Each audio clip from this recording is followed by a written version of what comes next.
저희는 오늘 역사 앞에 큰 죄를 짓고 있습니다. 정부 여당은 친일을 미화하고 독재를 옹호하는 교과서를 만들겠다고 선포하는 날이라서 큰 죄를 짓고 있고, 저희는 친일을 미화하고 독재를 옹호하는 교과서를 막지 못해서 큰 죄를 짓게 되었습니다. 참으로 참담합니다. 지금이 어느 시대인데 친일을 미화하고 독재를 옹호하는 교과서를 만들겠느냐, 아직 나오지도 않은 교과서를 그렇게 말할 수 있느냐라고 여당 의원님들은 말씀하십니다. 교학사 교과서 때 저희는 보았습니다. 그 교과서가 얼마나 적나라하게 친일을 미화하고 독재를 옹호하는지, 그리고 2,000개가 넘는 잘못된 내용들을 여당 의원님들은 다 고쳤기 때문에 그런 교과서 안 만든다, 균형 잡힌 중립적인 교과서, 정말 질 높은 하나의 교과서, 국민 통합적인 교과서를 만든다고 말을 합니다. 그 말 거짓말입니다. 내년부터 사용하게 될 초등학교 사회교과서, 6학년 교과서, 내년부터 사용하게 될 국정교과서입니다. 초등은 국정이지 않습니까?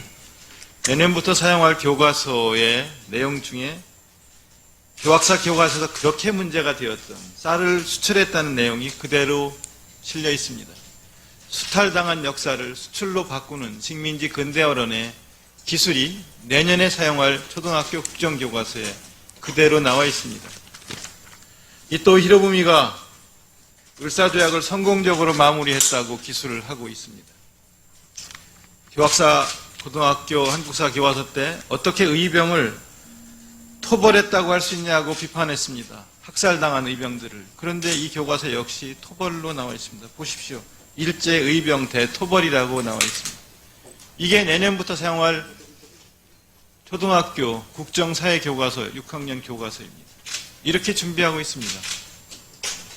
이러면서 지금이 어느 시대인데 친일을 미화하고 독재를 옹호하는 교과서를 만든단 말이냐, 나오지도 않은 교과서를 갖고 그렇게 비난할 수 있냐라고 말을 하지만 이게 목적입니다. 이게 목적인 거는 10년 전부터 알고 있고 10년 동안 진행해 온 것을 알고 있습니다.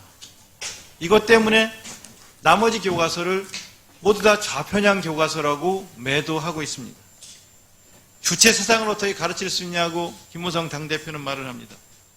금성출판서 교과서에 주체 사상을 가르친다고 말을 합니다. 보십시오. 주체 사상 나와 있습니다. 뭐가 나와 있습니까? 반대파를 숙청하는 구실 및 북한 주민을 통제하고 동원하는 수단으로 이용되었다라고 분명히 나와 있습니다. 주체 사상은 결국 김일성의 개인 숭배로 이어졌다라고 기술되어 있습니다. 천재교육 교과서 주체 사상 그렇습니다. 주체 사상 나와 있습니다. 정책위장부터 당의 주요 요직을 맡은 여당 국회의원들이 어떻게 주체 사상을 가르칠 수 있냐고 어제도 얘기하고 그제도 얘기했습니다. 그렇습니다. 나와 있습니다. 어떻게 나와 있습니까? 이는 김일성의 권력 독점과 우상화에 이용되었다라고 나와 있습니다. 국민들에게 거짓말을 하고 국민들을 이간질시키고 있습니다. 오늘 동아일보에도 6.25 전쟁의 책임이 남북 모두에게 있는 거라고 그렇게 교과서에 나와 있다고 일주일 내내, 그리고 오늘 아침 신문에도 이렇게 나와 있습니다. 미래인 교과서 317쪽에 그렇게 나와 있다고 합니다. 여러분 보십시오. 미래인 교과서 317쪽입니다. 1950년 6월 25일 새벽 북한은 전면적으로 남침을 해왔다라고 분명히 기술되어 있습니다. 유엔 안전보장이사회는 북한을 침략자로 규정하고 한국을 지원하는 유엔군의 참전을 결의하였다라고 나와 있습니다. 317쪽에 남북 모두에게 책임이 있다고 한 이 부분의 내용을 좀 더 읽어볼까요? 북한군의 전투명령이 읽기 자료로 실려 있습니다.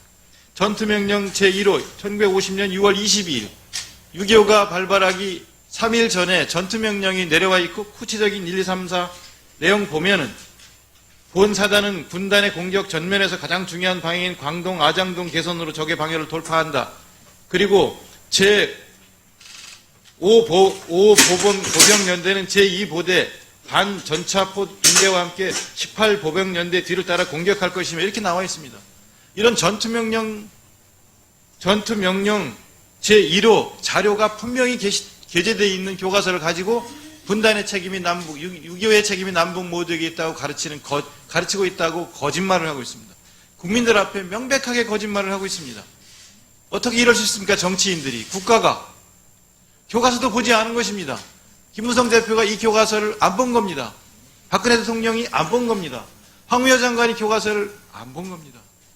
이렇게 하면서 좌편향으로 매도하는 이유는 친일을 미워하고 독재를 옹호하고, 그리고 박 대통령이 처음에 얘기했던 것처럼 정치를 하는 이유가 아버지 명예회복이라고 그랬는데, 아버지 명예회복을 위해서 독립운동가들의 명예는 땅에 떨어져도 됩니까? 이렇게 역사를 왜곡하고 역사를 호도하고 이렇게 죄를 짓는 일을 오늘 결정한 것입니다. 저희가 고교 역사 교과서 분석 자료를 내놓으라고 하는 이유도 이렇게 호도된 자료를 가지고 학교정책실장이 기자회견을 하면서, 그러면서 어떻게 북한 교과서 같은 교과서를 이렇게 만들어 쓸 수 있냐고, 대한민국의 역사를 부정하는 반대한민국 사관으로 써져 있다고 주장했고, 그것이 지난 일주일 내내 열흘 가까이 이렇게 오늘 아침까지 신문에 게재되어서 강공 드라이브를 걸게 된 기본 원인이 되었기 때문에 이 자료를 저희가 꼭 받아야 하는 것이고, 증거보전 신청을 하는 것이고, 국정조사를 요구하는 것입니다. 불합격을 각오하지 않는다면 어떻게 북한 교과서 같은 교과서를 쓰겠습니까? 그렇게 만들었다면 그거는 탈락시켜야 되고 수정 명령을 통해서 고치도록 하도록 되어 있습니다. 불가능한 겁니다. 어떻게 이런 북한 교과서와 똑같은 교과서가 검정을 통과했겠습니까? 그렇게 해서 만약에 2년간 교육되었다면 그 책임 누구한테 있습니까? 교육부에 있습니다. 황우여 장관, 김재춘 차관, 그 다음에 김동원 학교정책실장에 있습니다. 이들 징계받아 마땅합니다. 파면 해임 받아 마땅한 사람들입니다. 그런데 도리어 자기들 잘못인데 도리어 큰 소리를 치고 있습니다. 어떻게 이런 일이 일어날 수 있습니까? 그리고 이런 걸 가지고 친일을 미화하고 독재를 옹호하는 교과서를 만들기 위한 방편으로 쓸 수가 있습니까? 정부 여당은 역사 앞에 큰 죄를 짓고 있습니다. 유신을 막을 수 없었습니다. 박 대통령이 유신 선포하는 것을 막을 수 없었지만 정권의 몰락의 계기가 바로 유신 선포에 있었다는 걸 우리는 역사에서 배웠습니다. 오늘 국정교과서를 행정예고하면 막을 수 없을지 모릅니다. 그러나 이것이 이 정권의 몰락을 자초하는 변곡점이 될 것이라는 것을 엄중히 경고합니다.